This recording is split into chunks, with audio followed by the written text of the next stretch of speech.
Exactly, yeah. Weight categories. So we can't put mass onto a boxer because they've got to make weight.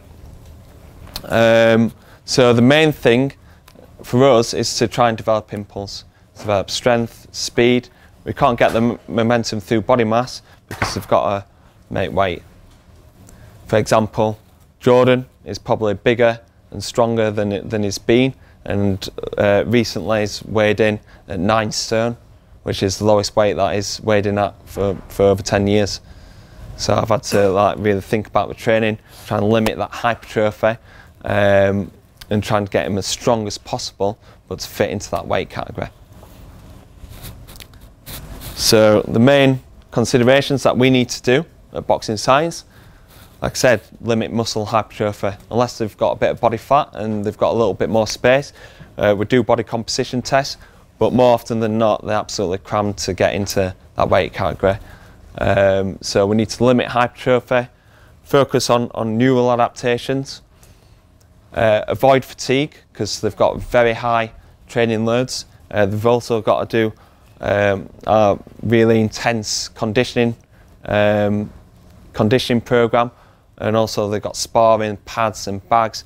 It's really high training loads, so you know we can't absolutely blast them in the gym. So that's something that we've got to consider, especially when they're getting closer to fight. And they've got to be fast and explosive. We're not wanting to create the strongest lifter, the big power lifter that can deadlift 200 kilos. We want them to be fast and explosive in their sport. So we've got the force velocity curve. You might have come across this before. High force, low velocity movements, such as maximal strength, heavy deadlifts, heavy squats, working across the curve, strength, speed, Olympic lifting. That's where a lot of our velocity-based training is aimed at as well. And then speed and absolute speed, which is like light medicine ball work. Dumbbell punchers are actually punching. So if somebody's force velocity curve looks like this, what do you think they've done too much of? Max strength, yeah. They're really strong, but they're struggling to shift that across into absolute speed and into punching action. So we don't particularly want to do that with our boxers. What about this one? Have they been doing too much of absolute speed work? Where do you think our boxers are at? Are they here? Or are they on this one? Do you think?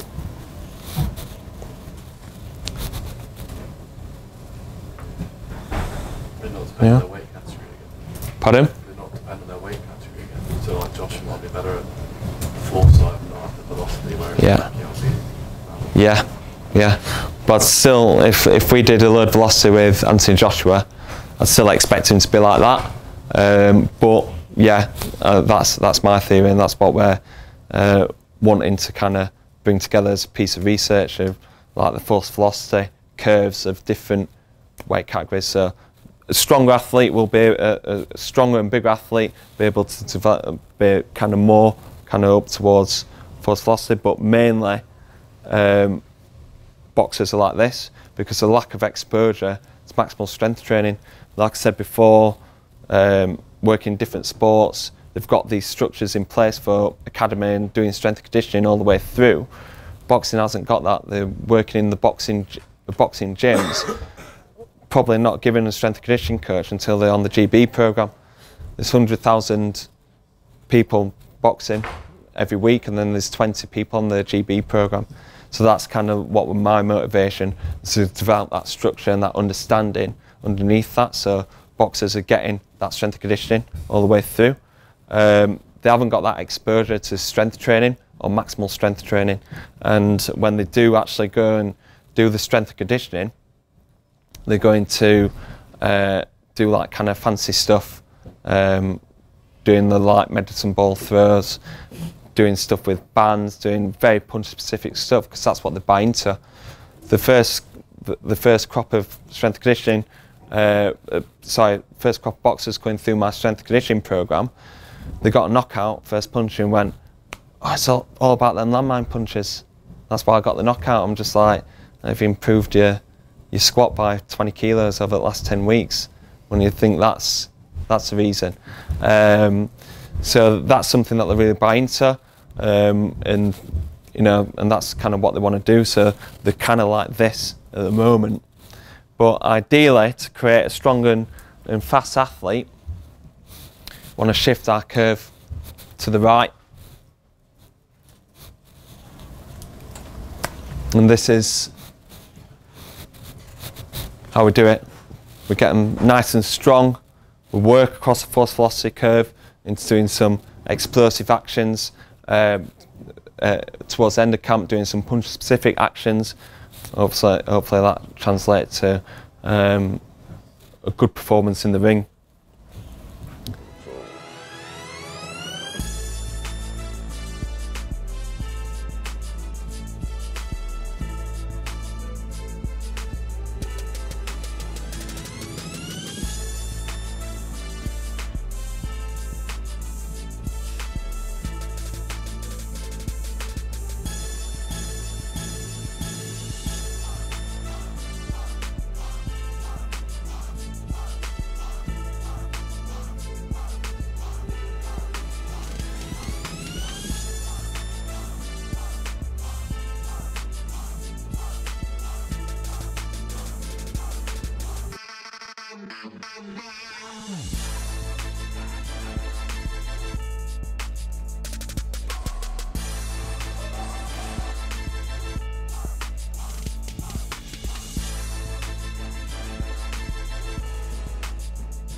And this is our force velocity curve.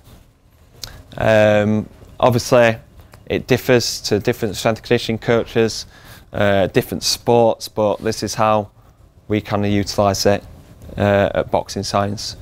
So maximal strength, working towards 85%, 95% 1RM. Isometric work, partial range. Sometimes we'll do eccentrics, but there's a lot of muscle damage created, eccentrics. Probably only do that with somebody that's really, really far out from a fight, which is never, unless they're injured. So probably like kind of with injured athletes through the rehab. But partial range exercises, compound lifts are the main things that we use there.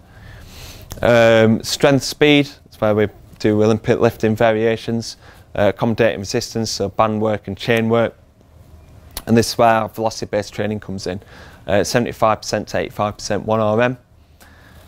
You've got your speed strength, so loaded jumps such as trap bar jump, loaded counter movement jumps. You've got your landmine and medicine ball throws that are quite heavy. We're quite lucky to have a 15 kilo medicine ball that I get chucked at me. So yeah, so we can do like kind of heavy but still explosive punch specific exercises. And then velocity based training, a little bit lighter at 70% 1RM. And then you've got your speed jumps, plyos, sprints, low resistance punches, and obviously they've got the pad work as well. So this is how velocity based training can help with our training philosophy. Like I said, we kind of bring that in to bring velocity based training when we're doing the strength speed stuff and try and optimise lifting speed, so they're getting nice and explosive when they're working 85% 1RM. If you don't use velocity based training or encourage that maximal effort, more than likely just kind of squat it comfortable or lift it as comfortable as they want. It's a good alternative to Olympic lifting. I'm still a fan of Olympic lifting. I'd use it in an ideal world, but we're quite limited in like mobility issues, time frame as well. So when an athlete's like kind of been on Olympic lifting before and they're coming back in, it might take them a few weeks to get up to that load again to get that technique right. Some boxers I'll never do Olympic lifting with, just due to the ability to coach them. I said that as polite as I can, really, can I? Yeah. Some boxers I just think there's no way that I'd ever get them Olympic lifting, because it takes so long for them to learn, and they've got a short time frame. You know, and as well, you've got to think about what time of the career they're in, and how big the fight is, and am I going to kind of try and polish my ego and getting them try and do fancy lifts, or we're looking for results. So, for example, working with Jamie McDonnell is very kind of old school focused, like he'll only come in for training camps. He's took on a big challenge. He's boxing in Japan in 12 weeks. He's probably not going to be doing Olympic lifting or velocity-based training or anything like that. It's basically, our aim is to get him as strong and as fit as possible in a relatively short time frame. So velocity-based training can help in them kind of situations where you're not going to choose Olympic lifting. Like I said, no grinding. We want to lift at speed, even though we go up to kind of maximal strength training, 95% 1RM, we're still wanting to lift at speed. Program flexibility, like I said before, with velocity-based training we can assess like daily wellness. Sometimes the speeds might not be as fast, so we can bring the loads down.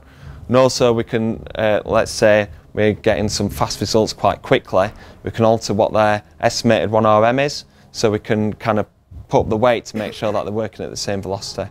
So for example, Callum comes into the gym, he's lifting 130 kilos, is aiming for 0.55 meters per second, and he's hitting 0.6 meters per second. He's not working at the kind of velocity that we're wanting him at, so we put on like an extra 5 kilos onto the bar and aim for that velocity. All right. So it's great for program flexibility. And then reps in the tank. We're not wanting to create that muscle damage. We're not wanting to cause that fatigue. If they've got sparring that day, we're not wanting to push them. We're trying to optimize their training load, optimize their training adaptation. So if we can get the same adaptation from 3 reps they would do from 5 reps, we're going to take that option. So we try and leave reps in the tank. Reminds me of being near Nathan's session. Can we shut this door? Yeah. It's coming from upstairs, It might help a little bit. Yeah. Nice little theme tune as I'm going through. Get a few of my dance moves out as well. So what we need to remember, I'm preaching about velocity-based training, but like I said before, I'm still like on for like kind of traditional strength conditioning methods. We need to build up then strength and movement foundations first. So the saying is, don't fire cannon out of canoe. You need to, before you go into explosive and fast movements, you need to build up them strength foundations, movement foundations as well. These slides are doing me head in, sorry. Do apologise. It's keeping me active though anyway.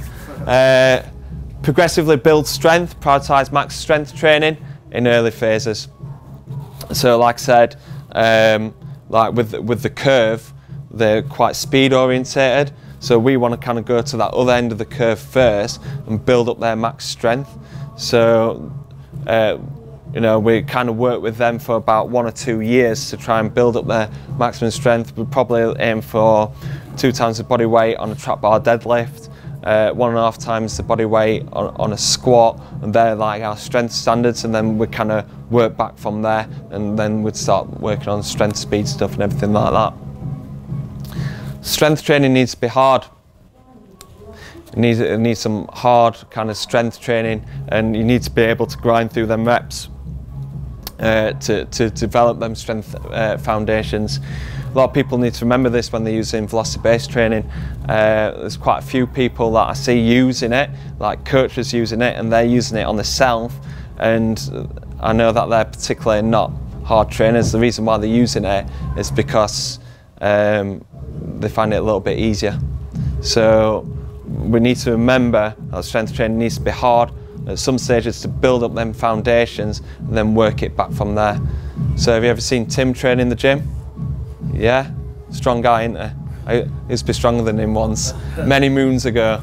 But yeah, you've got to have that capacity to be a strong athlete to get the most out of velocity-based training. Would Do you maintain that strength training alongside the muscle-based training? Yeah. So I'd revisit it, and I'm going to cover that in a case study a little bit later on with Callum. But I would keep revisiting maximum strength training, because obviously we need to keep topping up them levels. And then don't sacrifice quality coaching for good numbers. Been guilty of this in the past, where I'm like looking at the numbers there, and like sometimes not watching the technique. You know, you've got to be like kind of having an eye on each one. Don't be kind of led by the numbers. Still think about that quality coaching element that you've got. Okay, coaching the technique, coaching the feel of the exercise. Don't just be led by numbers.